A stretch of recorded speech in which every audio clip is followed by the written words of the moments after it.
Looks like both are recording. I don't know. This thing here is hi. This thing here is probably going to be all shaky and stuff. I don't know why this turns like this. Well, no, the base turns. I don't know. We'll see. It's shaking with the front fairing.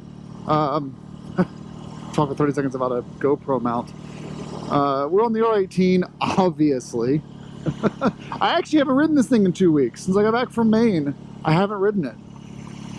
And I figured, man, there is so much going on. There is, I would love to go into, whoa, there it goes. This might not be long for the world. I would love to go into great detail on every single little thing. This is going to be like a constant thing, isn't it? On every single little thing that's going on, but I gotta feed it out in like increments. I've got a lot of questions. How's the R18? This is not gonna work. I thought it was in the top box. How's the R18? What else? I heard you were selling the K bike. You still have the K75. What else I heard? Are you ever gonna ride the GS again? I heard from someone that said, hey, I thought you were going to do the Transamerica Trail or the Mid-Atlantic BDR or the Continental Divide this year on the Husky 701. What's going on with that? What else have I got questions about? How is the R18? Oh, I've also got the questions like, hey, can't wait to see all the Farco videos for the R18, as if there's any accessories out for this thing at all. I just want to do something basic, like add some running lights, yellow running lights down at the bottom, and it's a whole thing. There's no compatibility with Denali or with Hex EasyCan, and so you know, you got to rig out the old-fashioned way, or spend big bucks for Clearwater. Yeah, there's just so many questions about bikes. I thought I would do like a 30-minute ride with you and just sort of talk about all that, and hopefully inform everyone. So let's go first. Let's do the easy stuff first. K75. I still own it. It was listed on Adventure Rider for sale about a year ago. I got a couple bites, but nothing substantial happened. So then I listed on Cycle Trader, and first about $6,000, and then about $5,000, and then $4,000, and now it's at $3,500. I bought that bike for $1,500. I put $4,000 into it. That doesn't include my time. That's just the materials. That's the money. That's the cash I spent to get it all kind of where it is today. Heather's like, you love the bike. You've made it so tall that no one can even buy it. That's the problem. So I can't sell it. No one will buy it. It's too tall. You've made it too tall, and it's reliable. It's in great shape. It's a vintage BMW. You love the 750 triple. Like just keep it. That's what she always tells me. Just keep it. Don't sell it. Having all kinds of problems now. And she's right. I've been kind of, I don't know. Anyway, so I've actually loaded it into my truck and driven it to Boston a couple of times. And both times the person was like, I can't flat foot this. I'm like, oh, well, because it's tall. So I put the OEM shock back on it. It's still too tall. The seat's too tall. But as you guys know, BMWs are tall. So if you're not 6 foot, you're not going to be able to flat foot most BMWs. Except for this R18. Yeah, Jesus Christ. All right, GoPro down. GoPro down. We have to go back and get it.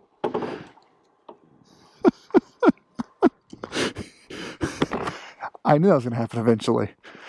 So let's get some nice running footage. This is the life of a YouTuber. I knew that shit was going to happen. Car comes, just smashes it.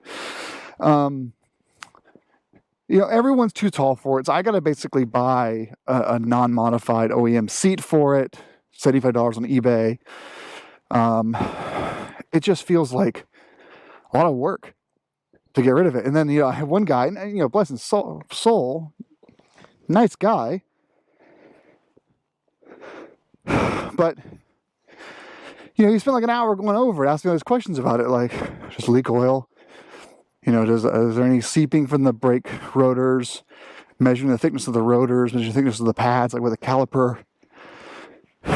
Do these turn signals, will they even pass in Massachusetts safety inspection? I don't know. It's a 28-year-old bike. And I'm giving you the OEM blinkers back on it.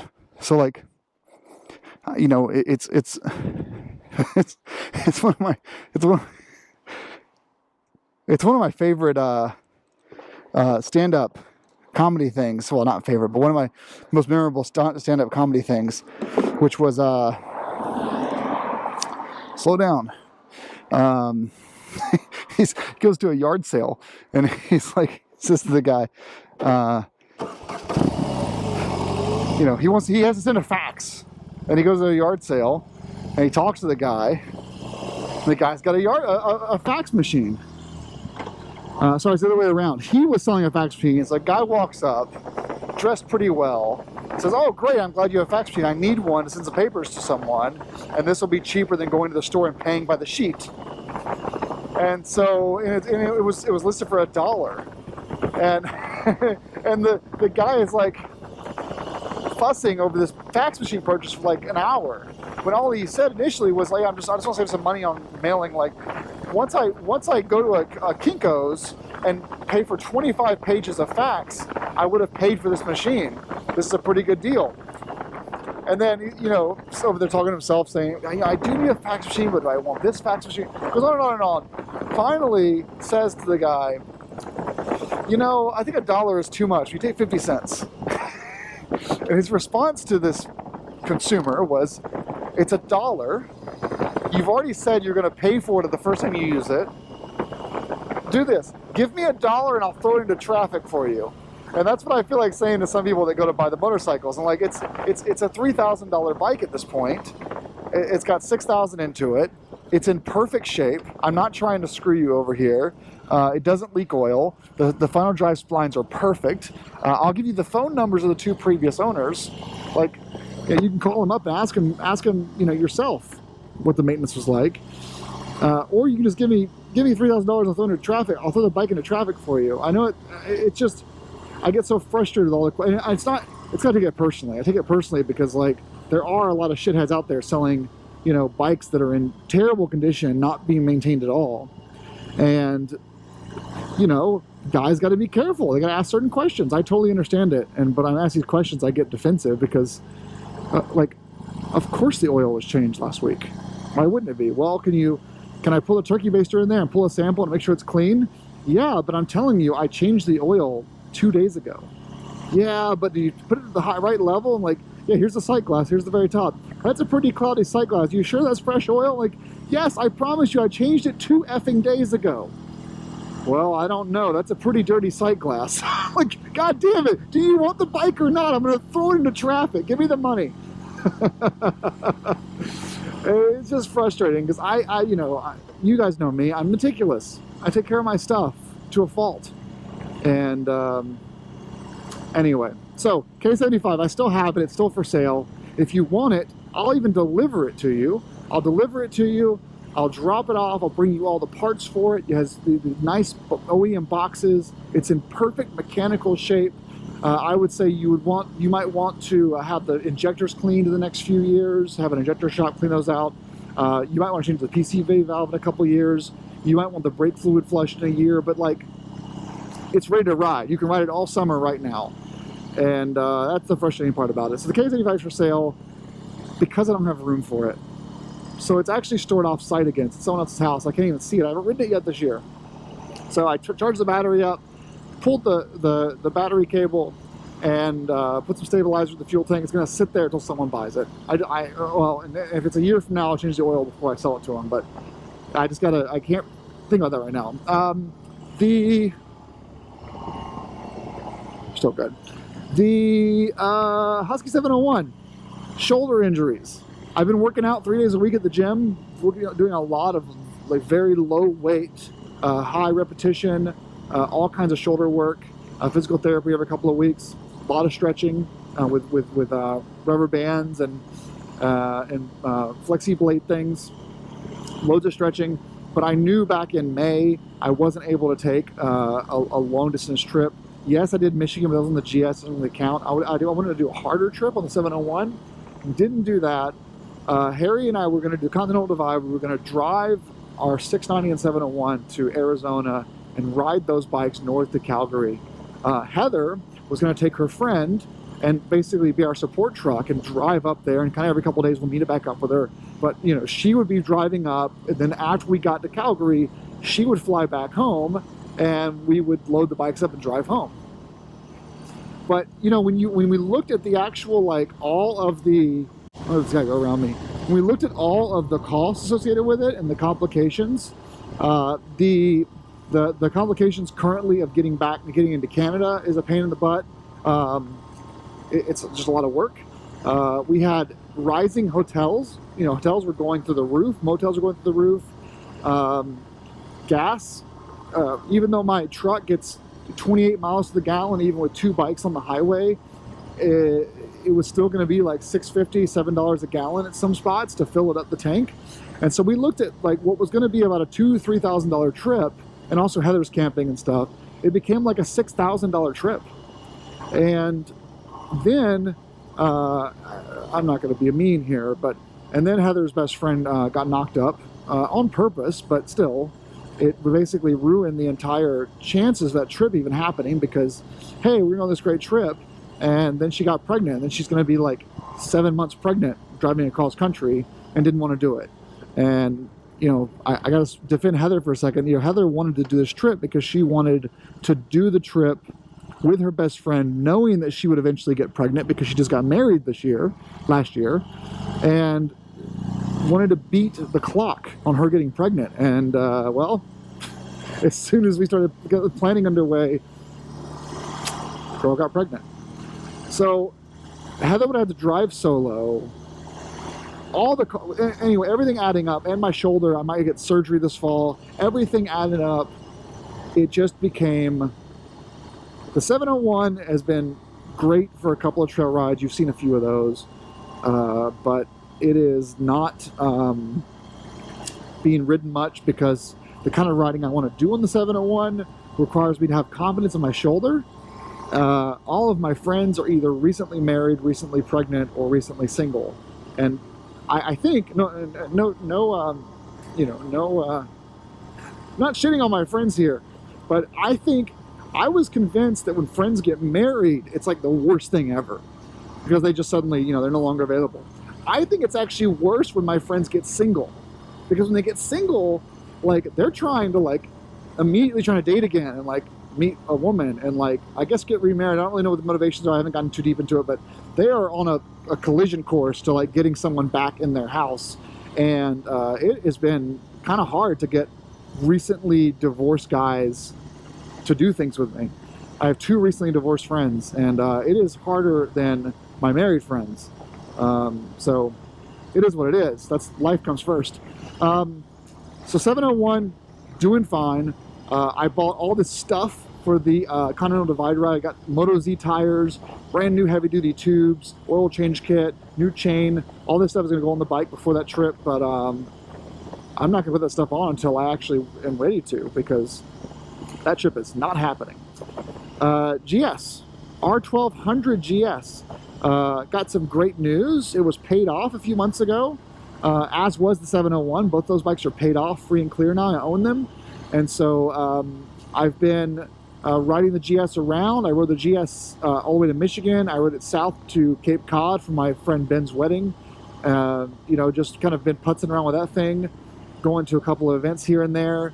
As soon as the GS, I got to where I felt like the GS had kind of hit its stride as far as the year and the kind of riding I was going to be doing, I bought the R18.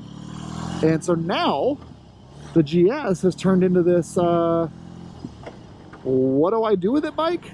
Not that I don't know what to do with it, but again, hard off-road for the 701, touring for the GS, but I'm not doing any touring, so the GS is just kind of sitting there. The only time I've been using the GS lately is actually just going to the gun range. I don't have a lot of storage in the R18, so I go to the gun range and put my range bags in the GS boxes and take it to the range.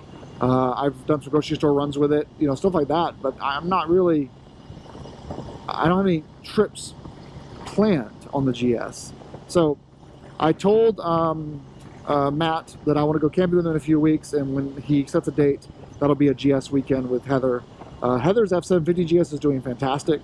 She's crossed, I think, 4,000 miles. She's loving it, having a great time on it. We are planning a couple of more trips this year. Don't know when, but we'll go somewhere. I'm hoping we go to Newfoundland. Oh, I'm hoping we go to Newfoundland.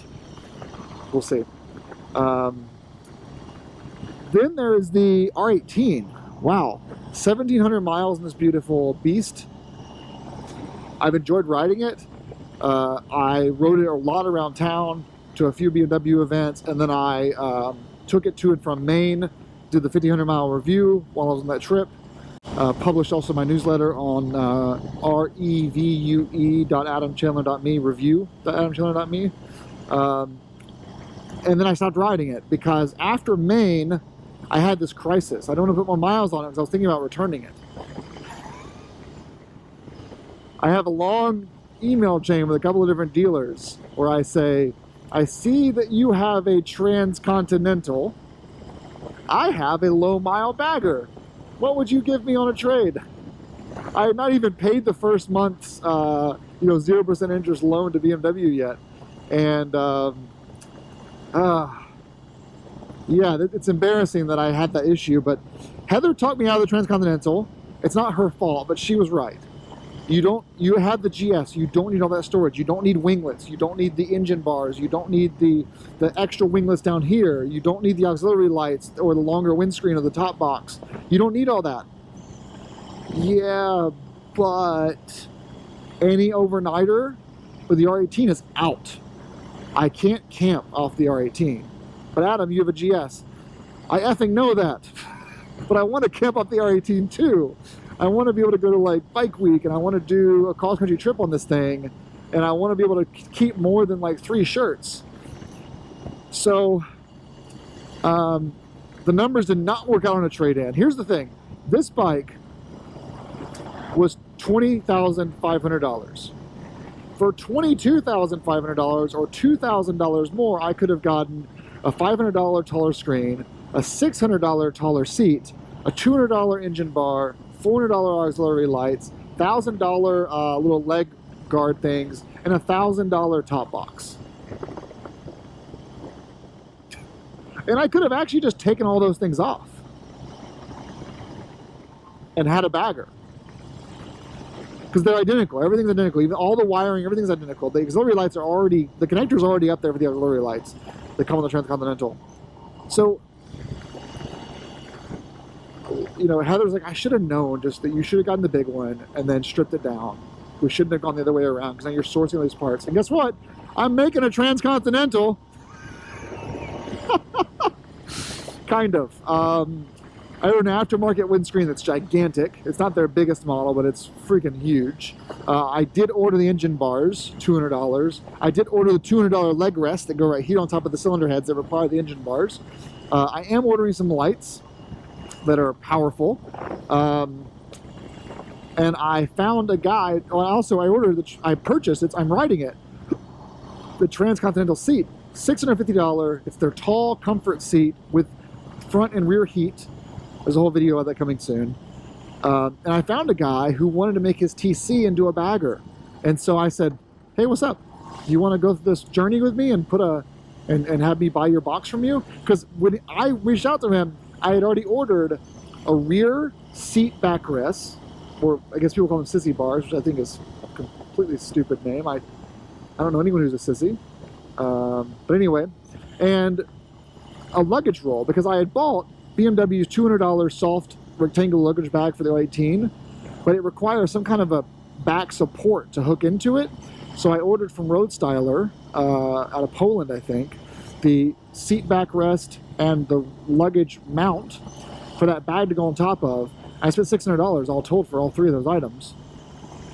And then I told the guy, hey, I can return all 3 of these items, get $600 back, and just buy your top box for $600. And he said, deal. So I've got a first edition R18 Transcontinental top box coming to me. We've tested everything we can other than just literally putting on my bike. I think everything's going to marry right up and fit, including onto the Transcontinental seat that I'm now sitting on. The engine bars and leg rest are still back ordered. This will be here next week, the big ass screen. Lights on hold for a few reasons. But yeah, I'm building a Transcontinental. Here's the good news about having a bagger first. The bagger has a black facade and black forks and more black bits all over the place. The Transcontinental is all silver everywhere. I think it's silver, silver, silver, silver up here, silver on the front forks, more chrome. And so I'm actually kind of okay with the bagger look, but throwing the big ass seat and the big top box on there. Engine guards I was gonna put on anyway. So I am spending I'm spending nearly equivalent to what I would have had I just purchased a Transcontinental to make my bagger more TC-like. Because I'm stupid. That's all there is to it. What I'm going to do with that? Well, my plans. I've made so many plans this year that haven't happened. My plan is to take this bike on Route 66 all the way to San Diego. And then ride Pacific Coast Highway north, and then just take the fastest route home.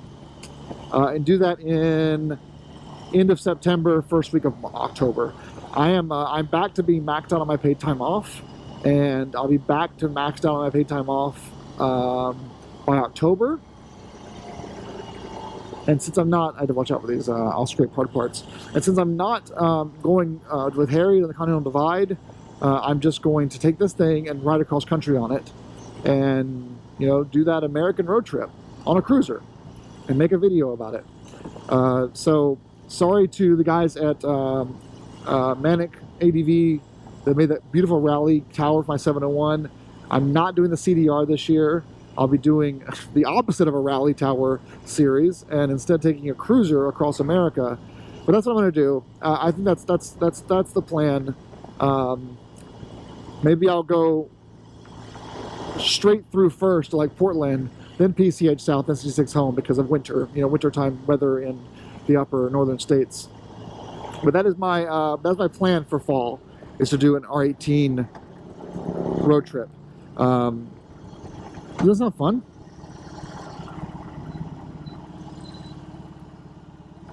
Turn signal would have been nice. Yeah, it's busy. I guess COVID is over. Sorry. Making jokes for my own amusement. That's the whole bike update, I guess, for now. I'd love to see the K75. I would love to do more rides on the 701. I'm concerned my shoulder is going to need surgery this fall, and so I'm taking it easy and turning this bike into a Transcontinental for more than I could have. I told the guy somewhere in the top box too. I said, one day you're going to sell this Transcontinental, and someone's going to ask, why is it the Transcontinental but there's no top box? He's going to say, I sold it to a guy. Like, if you're taking the hit on someone not wanting to buy your bike because they don't want a bagger, and they don't want to have a VIN that says TC without having the TC functions. Oh well, that's what you want to do, and I'm stoked for it because I'll have a 40-liter top box up top. I think I've talked long enough.